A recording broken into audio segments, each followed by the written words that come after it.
একটা খরগোশ আর কচ্ছপ ছিল। তারা ছিল একের অপরের ভালো বন্ধু। খরগোশটা তার দ্রুত দৌড়ানোর জন্য খুবই গর্বিত ছিল।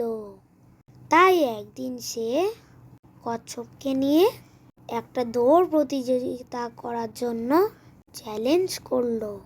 কচ্ছপও রাজি হয়ে গেল, যদিও সবাই ভাবছিল কচ্ছপ কোনোদিনও দৌড় প্রতিযোগিতা জিততে পারবে না।